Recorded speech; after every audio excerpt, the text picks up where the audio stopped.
If your business is generating leads but struggling to convert them, or you're great at sales conversations but you can't get enough of them in the first place, you're about half a mile off course on the mountain. And in this video, I'm going to show you the map. I know what half a mile off course on a mountain feels like because as a 14-year-old on a school expedition trip to the Lake District in February, February, that was the group of school friends and me. And I'll tell you how that ended in a moment. But the lesson I took from it closely relates to what most small businesses are missing right now. So welcome to Whiteboard Wednesdays, the first in this series. I'm Gareth Everson, and today we're talking about the peak profit paradigm, with, as you'll see, heavily loaded references to mountains. Whether you've been in business for a year or 20 years, you'll probably recognize yourself in what I'm about to show you. I call this the profit map. It's a simple 2x2 matrix. Down this side, we've got leads, low at the bottom and high at the top. Across the bottom, we've got sales, weak at the left-hand side, strong on the right. Every small business falls into one of these four quadrants, either all the time or some of the time. Down here in the bottom left, weak sales and low leads. Honestly, you're not going to be in business very long if you stay here. This is what we'll call the valley of despair. The opposite corner, strong sales, plenty of leads, that's the peak, the top of the mountain.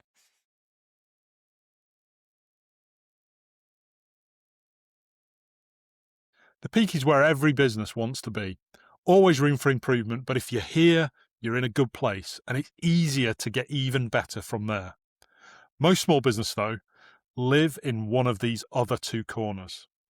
If you're getting a good number of leads coming in, but you struggle to convert them, you're in what I call the false summit. That's this one. Top left corner, false summit. Just like a false summit as you walk up a mountain, you think you're getting somewhere, you think you're making progress, but you're not actually getting to the top. I hear this from my prospects constantly. Words along the lines of, I just don't feel like I'm good at sales. Flip side, if you don't have many sales conversations at all, but you tend to convert most of the ones you do get, maybe through referrals, word of mouth, the odd bit of advertising, you're in the thin air zone. That's down here. Do you like the mountain references? I tell you what, if you're not a mountaineer, then these are utterly lost on you, but stick with me. In the thin air zone, you can move when conditions are right, but the air's thin up there. You can't stay long. So that's the profit map. Four zones: the valley of despair, the false summit, thin air, and the peak. Be honest with yourself about which one you're in. We can't fix what we don't name. Now, what I want to talk about today is these two scenarios: the false summit and the thin air. Let's highlight them here. Because if you're consistently in one of those two, you're not at the peak. And there's a real cost to that. Let me show you what I mean. If you're in the false summit, lots of leads but weak sales, let me show you what it's actually costing you. First, you're paying for leads that you can't convert, either with money or advertising or with your time, which is even more expensive. All that lead generation, all that marketing effort, and most of it leaks straight out to the bottom. It's a fool's errand.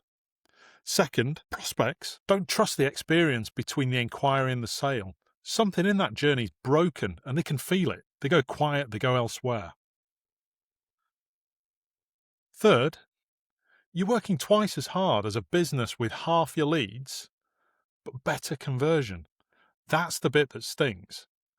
Somebody less busy than you, and probably less effective than you, is making more money because they fixed their sales process and you've been pouring petrol on a leaky tank.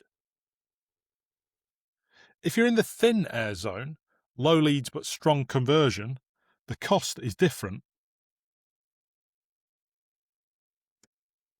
First, you become a price taker, not a price setter. What do we mean by that? Every lead matters too much. You can't risk losing the deal. So you discount when you're pushed, you bend the scope, you give up margin that you just can't afford to lose. Second, you can't say no to bad fit clients. The ones who moan about everyone that they worked before, the ones who are wrong for your offer, the ones who are too far away, too high maintenance, too anything. You take them anyway because, well, what's the alternative? Third, you got feast or famine cash flow, and it ruins your life.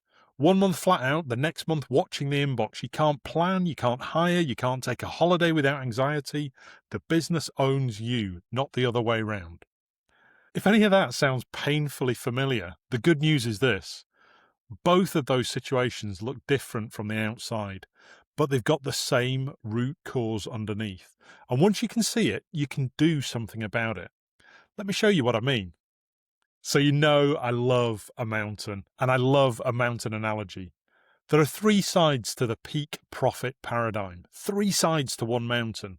Get them all working together and you reach the peak. But miss one and you're stuck on that false summit or short of breath in the thin air. The base of the mountain, the foundation for any business, is your sales pipeline.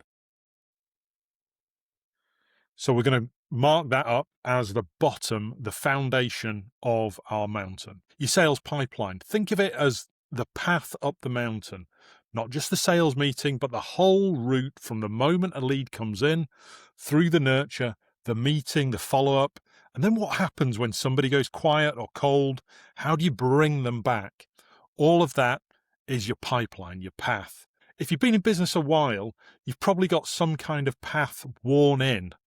The question is whether it's the right one and whether it actually leads to the top. The right side of the mountain is leads, the fuel for the climb. Without a steady supply of the right kind of leads, even the best path runs out of energy halfway up. But there's a third side, and this is the side that most businesses never look at. It's automations.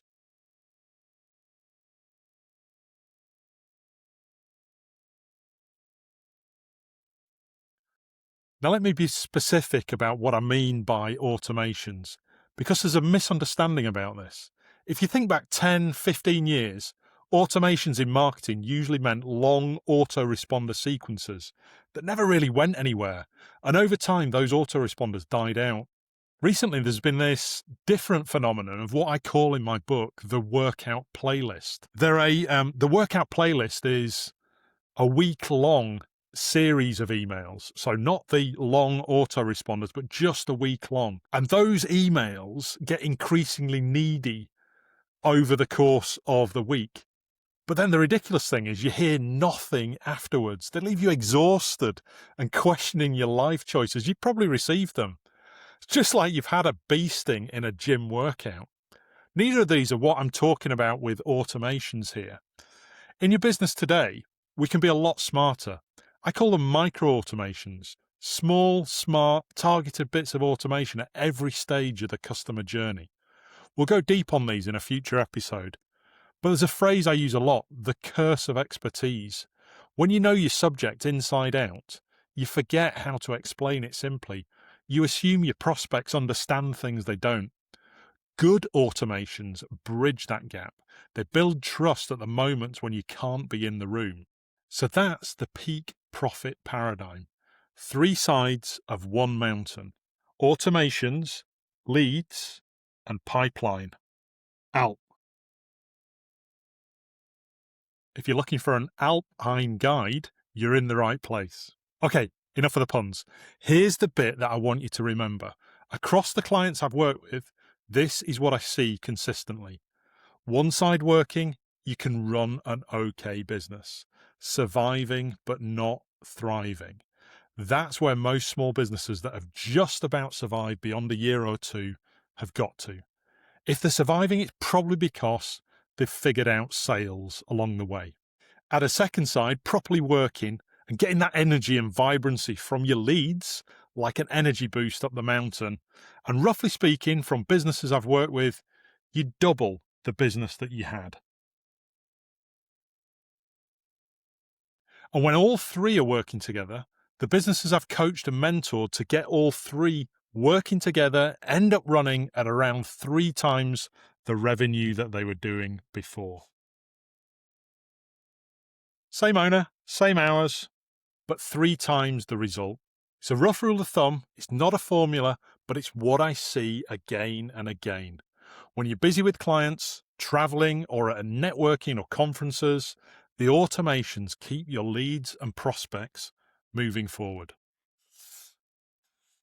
Okay, so that 14-year-old on the hillside in February, Mountain Rescue eventually found us, walked us back down the path, got us home, but the mountain wasn't the problem.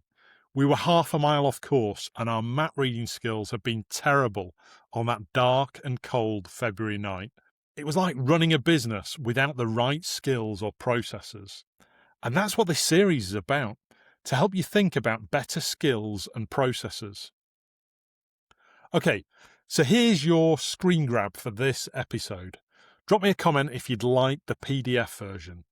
If something I've said today connected with you, if you saw yourself in the false summit or the thin air, or you recognize that missing third side of the mountain in your own business, then check out the next video right here. That's where we'll take the next step. Thanks for watching. I'll see you on the next one.